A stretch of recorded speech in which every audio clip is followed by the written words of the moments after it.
হসপিটালে এসেছি ব্লাড দিয়ে তারপরে 15 তলায় উঠে রুগীদের ওখানে গিয়ে 1 কাপ কফি নিলাম, ক্যাপুচিনো নিলাম, একটা কেক নিলাম, বসে খাইয়ে টাইয়া তারপরে আবার নিচে আসছি। নিচে এসে একটু বসছি, বসে ভিডিও করতেছি। জামাইরে বললাম নামাই দিতে, সে ঘুমাচ্ছে। ছেলেরে বললাম নামাই দিতে, ছেলে এসে বলতেছে আম্মু আমি টায়ার্ড। তারপরে আমি নিজে বের হয়ে গেলাম। ব্লাড টেস্টের দিন ছিল আজকে, ব্লাড টেস্টের জন্য ব্লাড দিলাম। তারপরে এসে বিভিন্ন রোগীদের দেখতেছি, ওরা খাচ্ছে, খাবার কিনে খাচ্ছে, এগুলো দেখতেছি। একটু টায়ার্ড লাগতেছে, কারণ একদম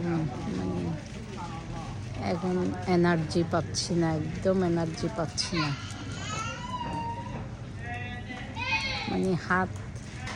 বাম হাতে তো একদমই এনার্জি পাচ্ছি না, তারপরে হাঁটতে কষ্ট হচ্ছে।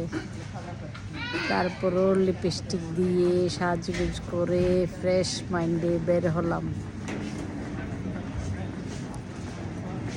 মনে মনে বললাম পারবো, হ্যাঁ আমাকে দিয়ে হবে, আমাকে দিয়ে আরো অনেক বছর বাঁচতে হবে, আমি আরো অনেক বছর বাঁচবো।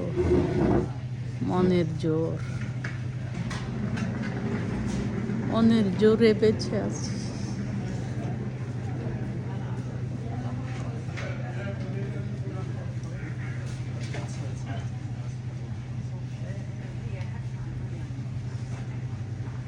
যাক, দোয়া করবেন সবাই। এই তো জীবন। আমরা টিভিতে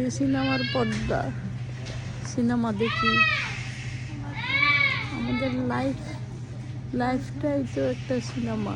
মনের পর্দায় সিনেমার মতো বেশি ওঠে সব কাহিনী। কখন কোন মুহূর্তে কি ঘটেছিল।